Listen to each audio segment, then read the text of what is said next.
And we are live with Marc Sternberg, Director of K-12 Education with the Walton Family Foundation, also former Senior Deputy Chancellor with the New York Department of Education, also a White House Fellow. And probably what many people don't know about Marc is that he was once a principal and a co-founder of Bronx Lab School, which is interesting because so often we have these conversations and it's assumed that the people that we're talking to have absolutely zero background in actually being responsible day to day for real children. And it's a criticism that's often made that isn't always true, especially in this case. So good morning, Marc. Thank you for joining. Chris, it's great to be with you. And it seems like a long time ago right now, but good memories. And fortunately, I had the good sense of hiring some very good faculty who knew what they were doing. Well, we have a lot to talk about and tap into. I want to talk about the role of philanthropy in education, activism, advocacy, just in education in general in the United States. And I know you have kind of a varied background. I should say at the top, Marc is a friend. Marc has been a supporter of my work. Marc is somebody who doesn't leave you in a moment when you need loyal people around you. He actually is there for you. In times, also, the Walton Family Foundation is a supporter of Brightbeam, was a supporter of my previous ventures. And, I've been in nonprofit work since 1999. And in those 2 decades or more of doing nonprofit work, I've had the opportunity to work with funding partners that ranged from the Phillips Vodka people to Kellogg, to Ford, to Walton, obviously, and others, probably some 20-something funders in that number of years. And Walton has been true blue on the education front. They don't leave you hanging. So I just want to put that out there at the outset. So, Marc, let's jump in. The role of philanthropy in education and in education advocacy. If I would have asked you this a year ago and I ask you today, how would the answer be different? Well, first of all, thank you for the kind words about Walton. And I'll tell you, partners like you make that easy, Chris. So we're proud to support your work and the work of so many other important advocates at such a critical moment. I think we've never seen a moment like this, man. This is unbelievable what's happening right now. And we can debate whether it was avoidable or we had to be where we are right now. The fact is that there are 50 million or so families in this country that are waking up worried about whether their kids are going to, have a chance to learn in school or out of school. Waking up worried about the mental health of their families, of their students. There are things that we have all taken for granted forever. That are just at stake right now. So, I think our role right now is to do our very best to listen to families and community leaders as close to the ground as possible, to bring people together, to do the very basic thing that Americans are so good at, which is solve problems. And there are a lot of problems right now. Our role right now is to do that as dispassionately as we can. This is not about charter schools or district schools or private schools. This is not about, this is not about grinding old axes on policy disputes and differences or political divisions. This is a moment to do what Americans do, which is come together. And I believe that philanthropy can play a role in that bringing of people together. We can do that by listening. We can do that by listening and then reporting out what we are hearing. Mm-hmm. And I'll tell you what we're hearing. We see this anecdotally. We see it in the polling. We see it when we talk to policymakers. we talk to parents, man, people don't care about the old lines. They care about solving problems. They care about getting their kids in a position to learn and getting themselves in a position to have healthy lives. Mm-hmm. So I also think, one of the things we can report is an intense optimism, Chris, which I think is lost in the clouds of this moment. I mean, when we talk to, just look at what's happening, and there are a lot of narratives around what, the potting and all of that. We are a nation of problem solvers. Mm-hmm. What's happening right now is that families are getting it done for their backyard and for their communities. And look, our role in that is to elevate solutions, make sure those solutions honestly are available to all, or to as many as humanly possible. We're seeing not just seeing courage among families and parents, we're seeing systems leaders who are stepping away from the polarization and stepping into solutions. Mm-hmm. That is both terribly exciting and a place for philanthropy to help. Are you guys thinking about how, all parents right now are in the same position of having their kids at home, having to think through new solutions to what they're going to do? What are they going to do to balance work and home? What are they going to do to make sure that their kids don't lose track, that they stay on track for whatever we were shooting for? But the more resourced parents are having to scramble, and the less resourced parents are having to scramble in a way that wasn't so universal before. Yeah. Everybody's kind of in the same boat now.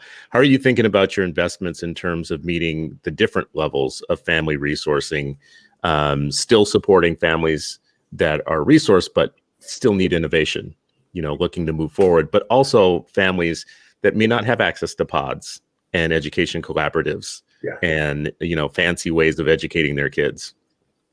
Well, we celebrate the former and we focus on the latter. How's that? This is not a space that has been such fertile ground for new thinking. Innovation is hard in our space for a lot of reasons. So right now, necessity is the mother of invention. And what we are seeing in middle-class communities, in every type of community, is a new type of thinking. Mm-hmm. And that's something to not judge, but to celebrate. And frankly, look, learn from. Mm-hmm. And, I would say my view, just observing it, this is not going to be stopped. So let's learn from it.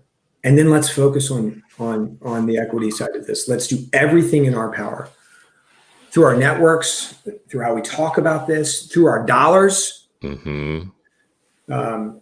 Through conversation and partnership with public leaders, to spread that good thinking, and to do what we honestly, the Waltons, have been doing for 30 years, which is to find promising practices and do everything in our power, to make that available to every family, no matter where they're from, no matter what language they speak, no matter what job they have, what block they're on. That is, fundamentally, end of the day, what this philanthropy is about.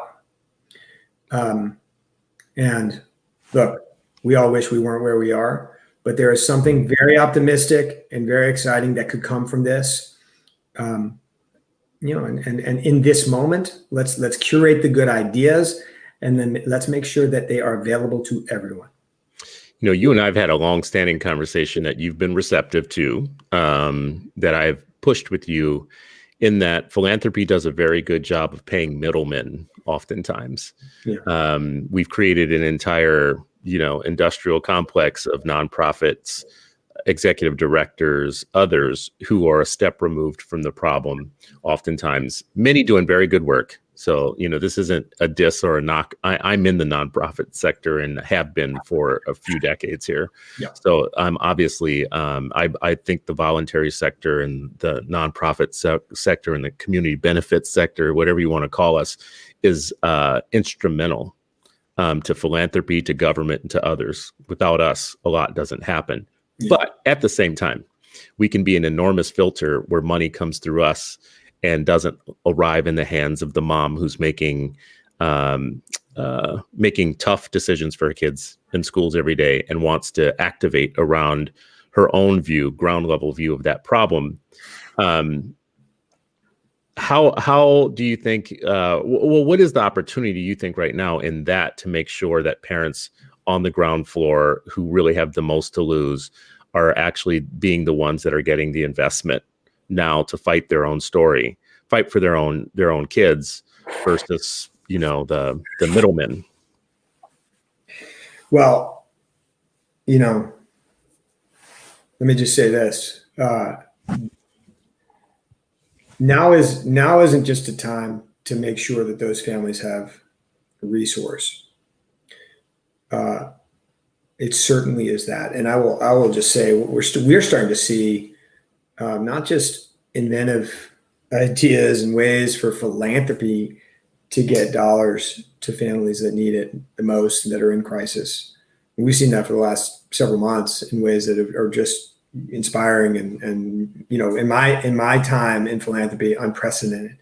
We're also starting to see school systems think about how they can recreate what school looks like by providing a resource and access to dollars and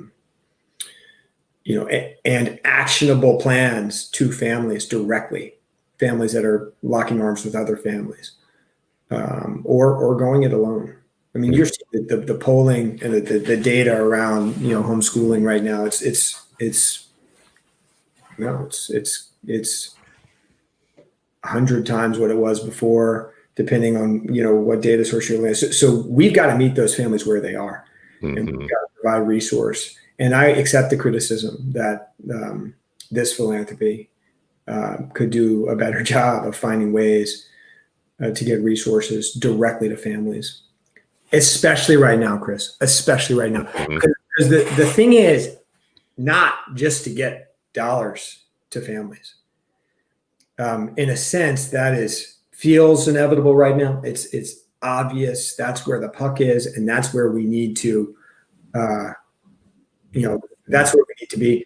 I will also, I just want to put a plug in for a partnership we have with the Koch Foundation in launching the VELA Fund, which is intended to do just this, dollars directly to families. Now, perhaps through intermediaries that we trust, so you'll have to give me grace there. I mean, someone's got to distribute the bread, right? Someone's got to distribute the bread. Listen, and let me just say, this work needs local partners on the ground who parents trust. This work needs local partners on the ground who can provide guidance and direction, and partnership to families at home and to school system leaders. That's always going to be true. And in a sense, I mean, I accept the criticism. You can expect more of that. You can expect more of that from Walton. I think this is really important, Marc, because what a lot of nonprofits do is they write grant proposals that basically say there's not enough capacity in the community for people to fend for themselves, so pay us and we'll help them. And if your strategy is to deliver to people that you want to be empowered, then build them as the capacity. So the things like the VELA Fund to me are really important because there's not a lot being taken off the top before it gets to the local people who can fight their own fights. And then there's, I love what you guys are doing with that fund in this way too. There's a paternalism oftentimes in we believe that middle class and upper middle class people know what they're doing with things like education pods and others. And the truth of the matter is they need as much help figuring that out as anybody else. No, they just want, honestly, if I may, and I'm guilty of this a little bit myself with my wife and my beautiful kids, man, we want our kids busy. We want our kids we got jobs to do. And that's, I'm just being honest. And that's maybe neither good nor bad. Let me say this though, on this point, Chris, and we can come back to it. Yeah. I really hope. I'm not proud of what I just said. And there are moments when I feel like the conversation we're having in the country is about that. And get these kids out of our way so we can get back to work and get life back to, and we want life to be back to normal. What we don't want is a return to school as it was. Mm-hmm. This is a moment for us to imagine how things can be different. It is also a moment of reckoning for a school, a system of schools nationally that with a lot of terrific leadership and a lot of great educators that has not succeeded in serving so many of its students for so long. And I hope this is a moment for us to confront why that is, some of the structural reasons why that is, and to pick that apart and to have the courage to go after it. If we are going to do that, it's going to run through not just funding these families, and this is the point I was going to make, but finding partners like the ones you've named, but also partners close to the ground, partners that have been in these communities for a long time before Walton or any philanthropy was there, and that will be there for a long time after, faith leaders, community leaders who have a very close to the ground, authentic sense of what communities need.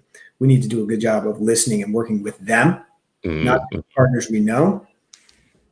And then we got to listen, man. And we got to track. We got to sort of say, hey, what's next for you? Or what is working over here that families over there could learn from? Mm-hmm. That sort of gets back to your original question. What's the role of philanthropy? And we can be connectors. We can be resource providers. We can be listeners and conveyors, providers of direct support. Your original question was, like, what's different today than a year ago? Mm-hmm. Man, I don't know. Has always felt urgent. It felt urgent to me when I was back at Bronx Lab. It feels urgent today. Chris, it just feels more urgent now. On that point, though, what's different in some ways last year and for the decade previous to last year, Walton has seen new schools and seats in new schools as like the driving force, the central driving force of the effort, the education effort to get kids into safe academic harbor, to get them out of schools that were not helping them reach their highest potential and get them into classrooms in schools where there is at least some effort and attempt to remake education so that they do reach their highest potential. Does that change now? Does that, as your central philosophy, new schools and seats in new schools, does that fall a little bit in priority, or is it still the priority, but you are looking at all the enabling factors even more now than you did before? In some sense, it does not change at all. The form it takes might change. Now, I would say that the thing we are most, Walton was around long before I got into this work. The thing I'm most proud of about this place is, that there are 4,000 or 5,000 educators now, school leaders around the country that have a vision for what school should look like and are out there getting it done. Mm-hmm, mm-hmm. That they are, that there are tens of thousands of students and families that think differently about education and their place in it as a result of the support and honestly the modest support that we've been able to provide to a set of entrepreneurs who just want to get it done in a different way. That is not different today than it was a year ago or a decade ago. In fact, that work is more pressing. And we're not talking about 5,000 education entrepreneurs. We're talking about 50 million families at home. Mm-hmm, mm-hmm. Which is a much bigger problem.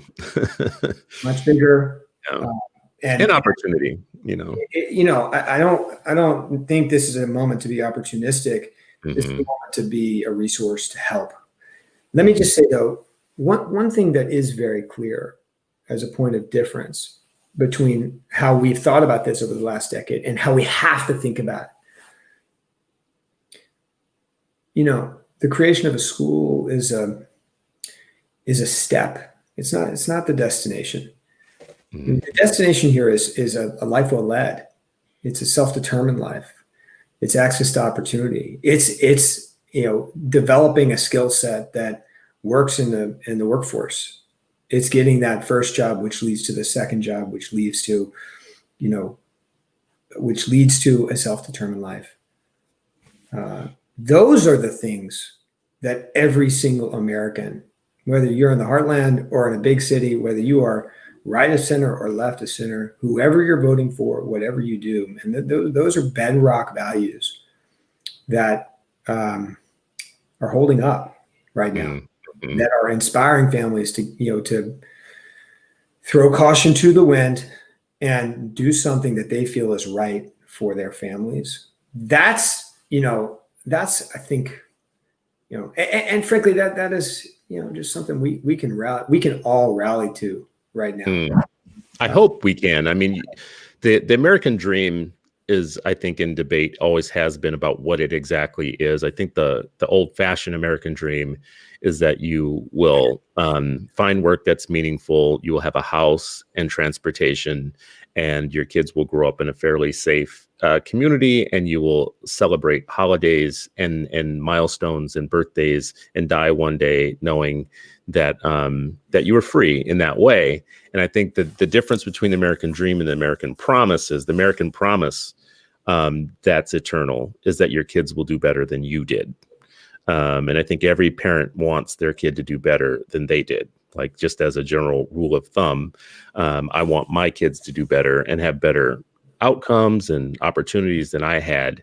But there came a time, I think, within our lifetime, Mark, where the American promise was really in dispute whether or not the next generation would do better than the last, because there had been so much forward progress. I think Walton has put a lot of emphasis on education as being the thing that makes that happen and gets us there. But in all your times of investing in education, all your time in investing in it, and even you and your background in working in New York, for instance, do you see education as making forward progress towards the American promise? I mean, I'll just say, if I may, and I don't want to cop out on your question, how about necessary but not sufficient? I mean, these are complicated, cascading, intergenerational, systemic problems, and you're not solving for mobility and self-determination just by providing a great education. I mean, that's it don't hurt though. But you aren't solving for it without education. Yeah, without education. We do not, Chris. I mean, our view is, look, housing, transportation, health, access to wealth and wealth creation, all of those things. I mean, and 10 others, leaving aside a legacy of discrimination and and systems that make it hard to break out. Like, those things, of course, are real. And we don't, we celebrate the great work that's happening to solve those problems. And listen, those lock arms with those efforts, Chris. They all get more important or get more real. You just said they're real. They get more real if you go to a dropout factory.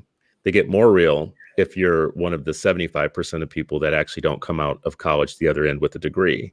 Nationally, I mean, if you're not part of the educated elite of the United States, all of those issues get more real. Housing, income, wealth, all of it. No silver bullets, man. No silver bullets in our work. A charter school is not going to solve it. That's true. No silver bullets in the broader complex. Education alone is not going to solve it. But what can we do is our question. And I'll tell you, man, when we're out listening to families, when we kind of listen, when we've done some recent polling, among the rising Gen Zers and the aging millennials, I'll tell you, just back to your point about the American dream, it isn't the same American dream. I think that's an insight. We agree with that. We certainly are hearing that, but there is an optimism, and it involves a belief in human potential. It's a rejection, a collective, national, across lines, a rejection of the sort of a soft bigotry of low expectations. and of systems that repress progress, and it celebrates the idea that young Americans believe that they should be able to navigate into their future and lead that self-determined life. And for that, time after time, what we hear from them is like, that's going to require a lot of change. It for sure means that they need access to the kind of education they want, their families want for them, when they want it. So, it's a big, bad, hairy, ugly problem. And we're just going to be stubbornly plugging away, hopefully learning as we go. But 25 years in, I would say the headline for us is we're just getting started. So there's a question here from Heather Harding. What is the Walton Family Foundation's commitment to racial equity? Is the first question. And how does Marc manage the balance between being a family philanthropy and the calls for racial equity in education, given his long history working on issues of the achievement gap? Yeah. Well, I would say, the words that come to mind right now are kind of listening and courage. Listening to our own team, to our partner organizations and our, the folks we have funded, to understand how we can be most helpful right now. I'd like to believe that the work that Walton has been doing from the beginning is about equity. But I know that we can do more. And so now is, now is a moment for us to, like I've been saying, and it's not to listen to say we're listening, it's to listen to say, how can we then sharpen our game for the people that we are, blessed and fortunate to be able to work with and support? What more can we do? And that's where it gets to courage. I would say, and my mind goes immediately to kind of the policy agenda, Chris, that you and I have talked so much about over the years.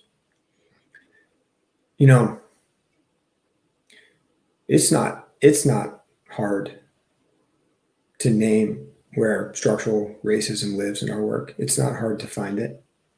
It lives in enrollment requirements, zoned entitlement for middle-class families. It lives in school funding formulas that prioritize, a bigger chunk of cash for families with more and lesser money for families with less.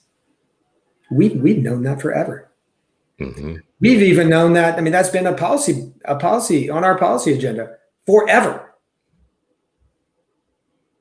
So in a sense, we don't really need to listen. We know. This is not, and as we listen, what we see is a collective pointing of the finger to, hey, what are you going to do about how families are assigned to go to school? What are you going to do about how states and cities and counties fund their schools and school systems? So here's that. I hope we have courage to do what we think kind of the collective, the will of the moment is pointing us to sort of take on those hard, and deeply held policy convictions of a system that needs to take a big turn forward. What I find so interesting about Walton and others, having, as I said at the beginning, dealt with a lot of, or worked with a lot of funding partners over the years, is, one observation, I'll just say this and you can agree or disagree, in the personality of foundations that you work with often represents the way that they made their money in the first place. So if you made your money in technology, a technocratic situation might be your thing. If you made it in retail, a logistical system of how you get things to people in places where they wouldn't be able to get it might be the way that you approach your foundation funding. Various others, different ways. Like a couple of the corporate philanthropies that I worked with had a very corporate orientation to the way that they did work with their funding partners. So I always thought that was interesting as a person who's on the grantee end of things. And I've been on both sides. I've been in philanthropy and on the grantee side, just about the different personality types you have to deal with, institutional personality types you have to deal with in philanthropy to actually get your work done. But what Walton does, that's different. And I think that people need to know this. They need to hear this as a grantee with Walton, because I think the rap on Walton publicly is so different than what it actually is. Like, you know, as you work with you all, you guys actually do call us and ask us and say, hey, what do you think about this? Or we're working on this. We just need guidance. We need help. We need partnership, whatever, which is a really weird, to be very honest with you, relationship to have if you've dealt with as many foundations as I've dealt with, many of whom are super arrogant and super sure of and certain of their own analysis on what we should be doing and the problems. I should say too, Mark told me before he jumped on, for the people watching and looking, that his internet was going in and out and getting a little bit shoddy, and I'm having storms where I'm at too. So it looks like he dropped off. He'll probably be logging back in. So let me make my long, crazy point that I was about to make anyways, which is just that I have worked with many foundations over my time, my more than 2 decades in education philanthropy and in social services philanthropy in general. And you have a few things that go on. You have the foundations like Walton, who have always asked me intellectually, what do you think? Politically, what do you think? Walton has been really interested and concerned about what grantees think, and it's material, it's real. They're not calling you just to poll or survey you. They're really like involving you in the process of figuring out how they do philanthropy and do work. There's another group of foundations and funders that you work with who have come to a predetermined idea about the world, and you're just the help. The only reason that they would call you is to make sure that you get your grant report in on time and to see whether or not what you did lives up to what they wanted to do in the first place, with or without you. And it's a very using type of feeling, transactional type of feeling, and it's more common than people know. There is yet another group who string you along, and they change their plan every 3rd day. Every 3 days, they bring a new consultant in who creates some big new thing. They find out who in the nonprofit sector can help them execute on the thing that they've already determined is good for everybody. And for the period of time that you're useful to them to make that happen, they're with you. But the moment that they get another consultant who changes gears or whatnot, so because of the way that they interact with you, nonprofits become very unstable and become part of a Hunger Games and have to fight, the good fight to keep funding in different places. And then there are the people who talk a good game and string you along for long periods of time and make you write 18 different concept papers and send them 50 different email, and don't return your calls, don't return your email, treat you very much like you're lower than they are, and have that type of relationship with everybody they interact with. You're supposed to laugh at all their jokes. You're supposed to attend all their free meetings and give them all of your free insight on things, and nothing ever comes of it. But you're supposed to do it because they're better than you. So this is the range. If I'm being real, because I'm always trying to be real with my audience and others, this is the range of interactions that I've had with funding partners and foundations over time. And I prefer the ones that don't treat you like the help, don't string you along, don't talk to you as if you're beneath them, do return your phone calls and your emails as if you're a living human being who's equal to them and have the same kind of worth underneath a mighty God, versus the ones who don't do any of those things. So anyways, Mark, I know you dropped off for a second there. I was going on a rant because I knew I had the opportunity to do it because you dropped off for a second. So that's my rant about educational philanthropy as a person on the grantee side of things that I hope you know and hear. Well, let me just, I respect what you're saying. Let me just, first of all, everyone is, everyone right now, let me say it this way, Chris. I have been in this work for a few years now, more than 5, and in education for more than 25. I have never seen a coming together of philanthropy and advocates like I am seeing right now. I have never seen an appetite for working together, and for moving. My joke is, sometimes I always apologize when we move at the speed of philanthropy. But I think that there is something happening right now, given the moment, where philanthropy across the political spectrum and across the families and entities that give, philanthropy knows this is a moment to step up and to move fast, and to think carefully, and to be deliberate, but to move. So I'm optimistic about that. And what I'd say about this family that I'm so honored to work for is, the word that comes to mind that I've used to describe them, not just generous, and not just committed to a vision. There's a steadiness and a humility about how they operate and think. There's an independence and sort of I almost want to say a contrarianism that you see in kind of Sam Walton and his original thinking about retail. That is those are the through lines, but that steadiness and to be steady and to be committed to a bold vision for a different thing over across generations. I mean, you're not going to do that if you're not learning as you go, and you're not going to learn if you're not listening and asking questions, people we trust, Chris, like you and others. So, that's just a little bit of how I'm seeing things right now in the space, and how we, kind of the DNA of Walton, which for sure is not perfect, but it's a good group of a good family to work for. Are you also saying, though, in that you're seeing more of the philanthropies come together and share a table and share priorities? I am seeing that. You're seeing more of that now. And look, this is back to your original question at the top, like what's different now?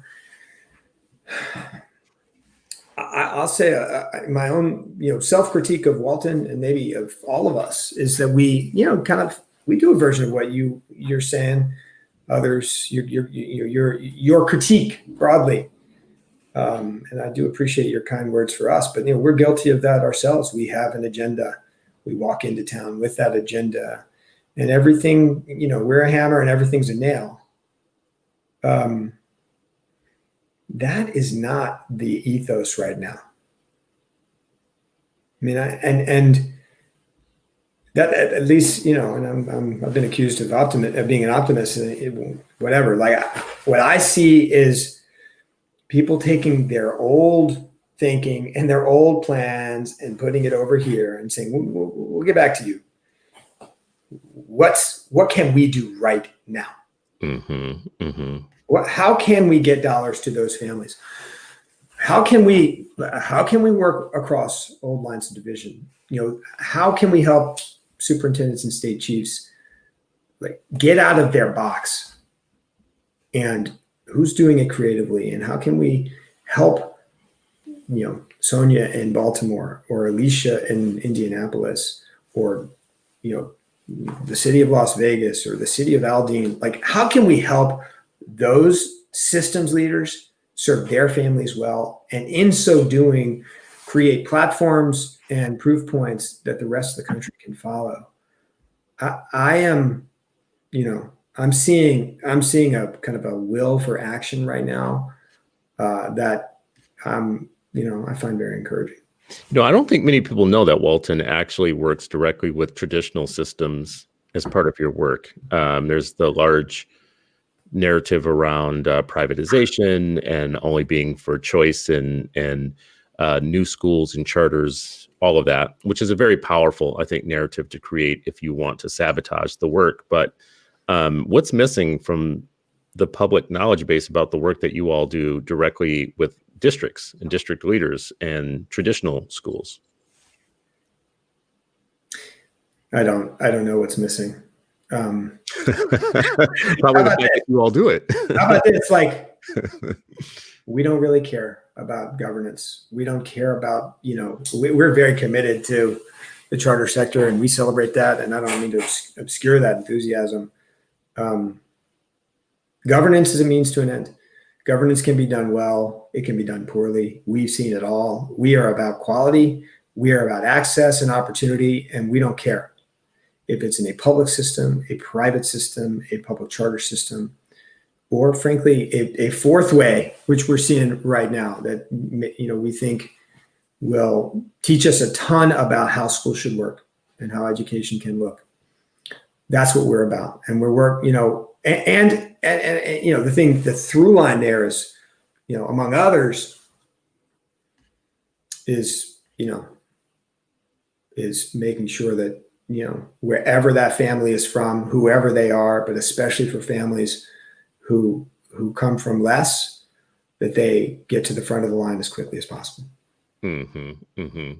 I mean, you're basically saying that the goal really is overall better education for kids wherever they lie, and that you're not having strong dogma about which system or which governance model gets you there. Yeah, even though you guys are strongly identified with new schools as being your main change theory. I think that's well said. Yeah. Let's talk a little bit about that difference between, I don't know what it would be like to be you, Marc, like going into a place every day that you appreciate and you see the positives and the upsides and the inside story of what you guys do or whatnot. And then when you look at the kind of the narrative about who you are and what you work in. This is a question I've interviewed Michelle Rhee, I've interviewed Arnie Duncan and others, and just asked them the question that's always important to me, to know is, how do you deal with the dissonance between what you actually are and what you're actually doing and what you actually care about, and what the constant drumbeat narrative from the outside says you're about and says you are, whatnot, like the gap between reality and how you're positioned. I don't know if you care. But do you, and how do you kind of deal with that? I'm kind of curious, Chris, how you would answer that question. I think what Chris Stewart would say is be true to yourself, stay light on your feet, which is to say learn and be open to criticisms, listen to them, learn from them. Don't be afraid of how you perceive people to perceive you, though. Mm-hmm. Be steady, have a vision. That's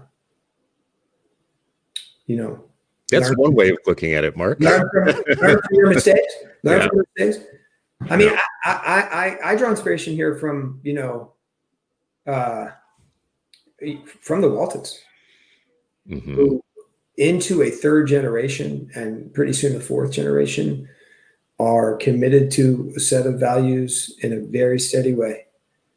And those values, I think are, have sharpened for sure and evolved for sure, but have deep resonance with, the original charter of the Walton Family Foundation, which was very straightforward and have to do with a belief in human potential and self-determination.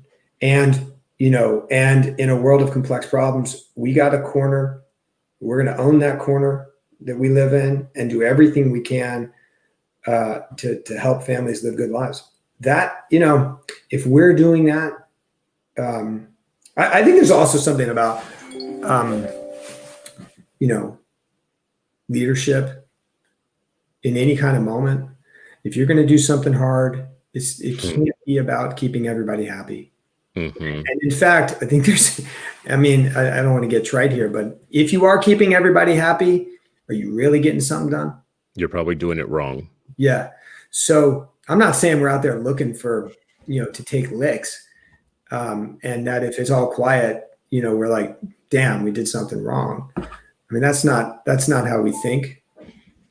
But our charge from our board is not to stand idly by. So, listen, learn, be receptive, don't take it personal, keep going. Yeah, I think there's a reality to the idea that if you look at systems of oppression or systems that are not doing what they're supposed to be doing for people to help people live up to their potential, and there are people that are deeply invested in those systems the way that they exist already and want to keep them that way. If you are not making enemies, or if people are not speaking ill of you, you are doing something very wrong, because you can't poke the bear and not expect the bear to come for you and all of its people and all of its narratives. And I prefer allies and partners who won't wilt like violets in the glare of like criticism and whatnot, and change course. Can every couple of years change course on the main idea. I talk often about the 8 million Black kids walking into schools every day that are not ready for them, not prepared for them, weren't built for them, and are not going to help them reach their highest potential. It's a very simple and elegant focus to have. It remains true today, tomorrow, coronavirus or not, unions or not, philanthropy or not. That has remained for more than a century and a half as a controlling idea we should be focused on. So we do need partners who don't change course every couple of years and say, well, maybe kids can't learn, or maybe we need to solve all the other world's problems before we believe that kids have elastic brains that can learn no matter where they are. So I get the learning from your mistakes and all that stuff. I think it's very kind of you to think that that's my focus. But my focus is more like the book years ago, keep the main thing the main thing. And the main thing for me is student achievement. So everything else is noise, in my view. So you did a lot of work. First of all, I'm really interested in New York. You've lived in New York. You've done work in New York. You've seen change at the city level. Brightbeam is very interested in what mayors can do. And what chancellors can do. And the largest school system in the United States is the one in which you have experience in seeing reforms take root and leadership. And I want to talk about a couple of pieces of that. Data is one piece of that. Reform is one piece. The politics of it is one piece. With all your experience that you had there, and you're still living in New York today, what are the lessons that you think need to be unearthed from your time previously that would be helpful right now for New York and for other districts to pay attention to? I mean, trust the educator. This is New York City is, like the rest of the country and like cities across the country are New York City is in a tough spot right now. What Joel did and what Mayor Bloomberg did, when they would agree, was imperfect and, could have been done better and lots of mistakes. But, fundamentally, it was a kind of a flipping of the triangle. Typically systems put bureaucrats and the bureaucracy up top and everybody else, on the bottom. And it's a kind of a trickle down approach to, excellence, which I don't know. Chris, I don't see that working in many other contexts. It certainly doesn't work. When we're talking about schools, this was an exercise for us in just turning that on its head. I mean, when I was a school leader, the question I got from Tweed was a very simple one. It was, how can we help you? The message was, please don't break any laws. Let us know if you think you have. Otherwise, here's your per pupil. Here are your students. Get it done. Mm-hmm. And this was not a charter context. It was not a private context. This was a public school, up, down, and sideways.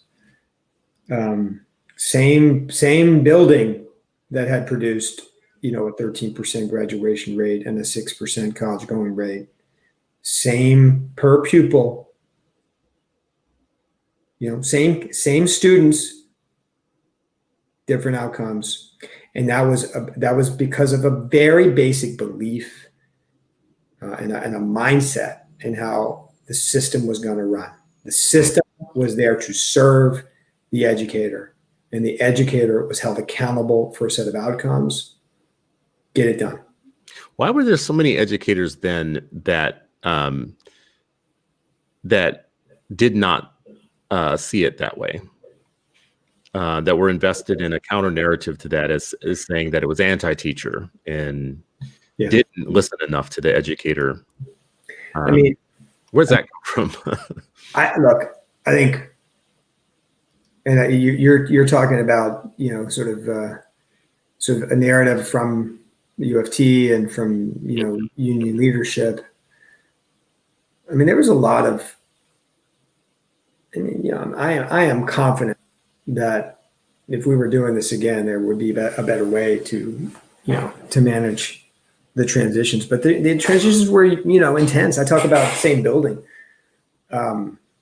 My school was on the fourth floor of the Evander Childs High School, which prior to our launch was a school of 4,000 students with a 13% graduation rate. With a lot of very fine educators who were busting their butts every day, who were not well served by a system that put them in a position to, frankly, not succeed. So there was a lot of displacement. And that displacement kicked up a lot of resentment, which I understand. Mm-hmm. I think the view of leadership, Chancellor Klein, Mayor Bloomberg, was that, and this gets to your earlier question about how Walton thinks about kind of the narrative. Their priority was going to be to serve students in a different way, and they were going to run through walls to do that. And I don't know if there are artful ways to run through walls, but let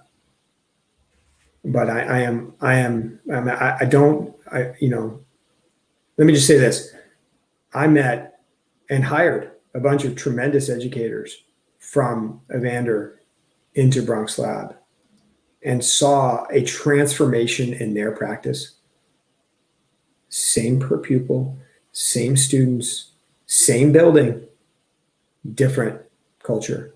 Mm-hmm. So in a lot of ways for me, there are, that's just a very powerful lesson in what's possible. And a lesson, kind of a message to invest in the educator and to get the system out of the educator's way. And that's what we're seeing in Baltimore and in Indianapolis and in Aldine and in Las Vegas.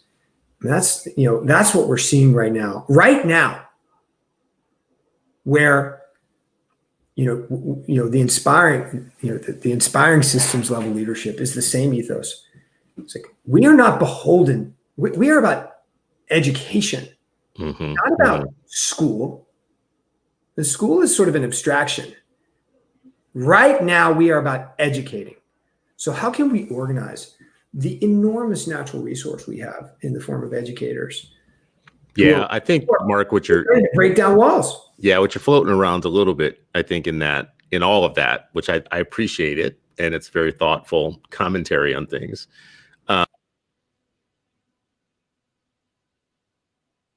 You didn't have a problem at all with the trusting the educator, supporting the educator part of it. It's when you start having expectations.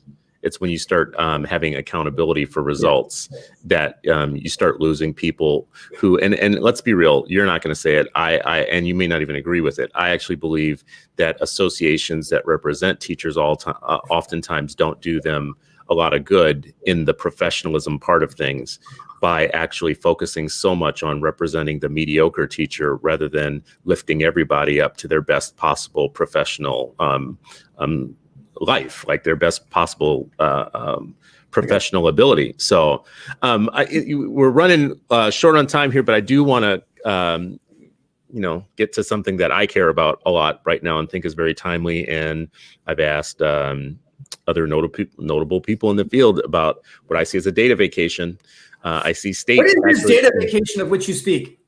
Well, you know, listen, I mean, I think a year ago, we were fighting about whether or not states should have assessment data and whether schools should take them and what the use of those were and what the best instruments were for them. And 5 years before that, it just wasn't even like really an argument that we needed data and we needed to understand where kids are and we'd assess them. And 10 years to 15 years before that, we thought it was absolutely a civil right, a necessity, like a utility to civil rights, that we had that data and understood it. Going back to the 60s, the idea that, you know, testing data was the way in which we would be able to keep a thumb on how our schools were doing and how kids were doing. So in recent times, since 2000 and onward, I think anti-testing people have done a good job of reframing assessments for the public. But now with COVID, it's the perfect opportune moment to say, hey, maybe we should just stop taking assessments and have no data for the next 3 years. Yeah. What are you thinking about this? Especially, I mean, you were in the largest school district in the country. Taking a data vacation feels like it has serious equity implications, ironically, that it has equity implications. Is the Hawaiian shirt related? People talk about Hawaiian. This one isn't Hawaiian. My shirt yesterday or the day before, whatever, those were Hawaiian. This is my couch cover shirt. This is a sofa. This is like I sat on a sofa and stood up and it came with me. Anyways. So listen, if you were going to ask me what I'm most worried about right now, this is it. Mm-hmm. I think, you know, for reasons good and bad, all 50 states canceled their end of year tests last year. Same's going to happen this year. I imagine. I hope that's not true. And you know, the feds are saying it won't be true. I'm not terribly optimistic about that. And I would say, given how things are trending right now, that's gonna repeat next school year. I worry. The reality, Chris, and you know this, is that, you know, there was an entire complex of advocates and actors in the education space that have been waiting for this for years. Mm-hmm. Mm-hmm. So, you know, like you've heard this thing, like what was true before COVID is more true now. And nowhere in our space is that more evident than as it relates to measurement. Mm-hmm. There are folks looking for a vacation for a long time. And so they're going to get that vacation, I worry. And we know, you and I know, who's going to hurt the most.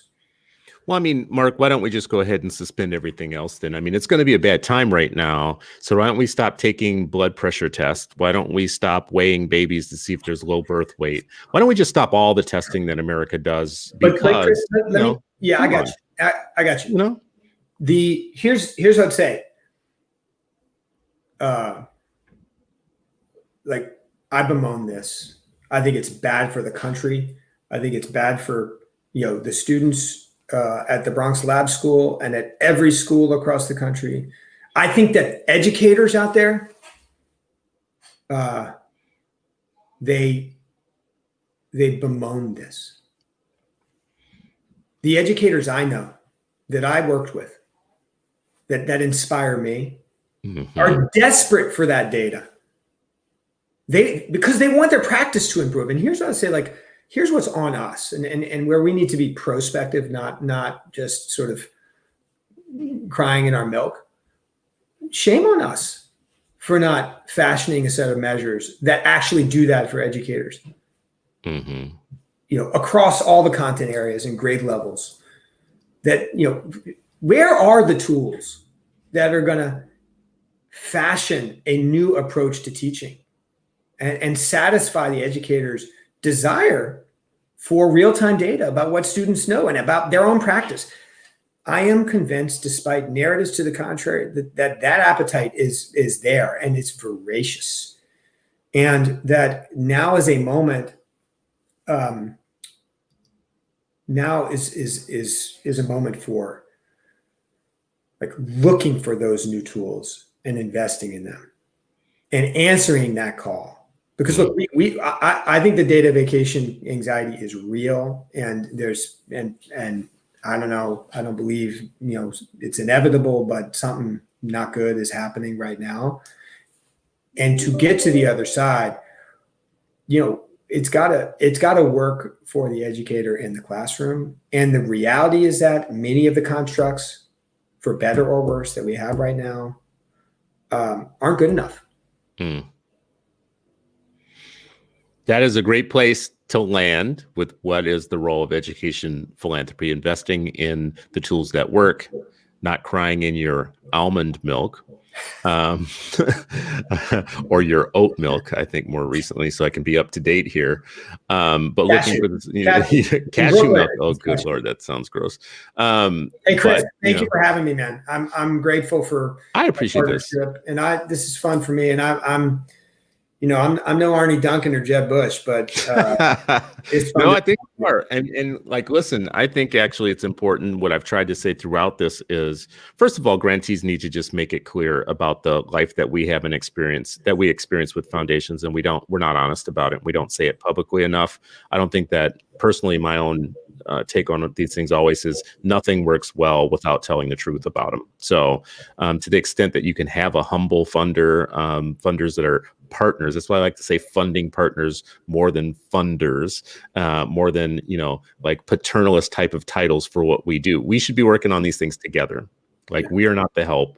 You guys aren't daddy warbucks. We are people who are trying to solve complex problems, and we should do it together. But with Walton specifically, I do think that there's a lot of critique and criticism even of us as grantees, and that we need to be more straight up and honest about, not run from the idea, because we're allowing people to talk about us, our work, and Walton in ways that don't fit reality. And the more that we allow that to happen, the more it becomes true to the public. It's just not true. So I appreciate you coming on today, being so transparent and open. Pleasure. Anytime. Yeah. And thank you for all your good work, man. Appreciate it. Thank you. And to the listeners and viewers, I've had Marc's Twitter handle going across the bottom there. So if you want to find Marc and follow up with him on the work that they do at Walton, that's one way that you can get in touch with him. You also can get in touch with me. And as always, thank you for watching, spending this hour of the day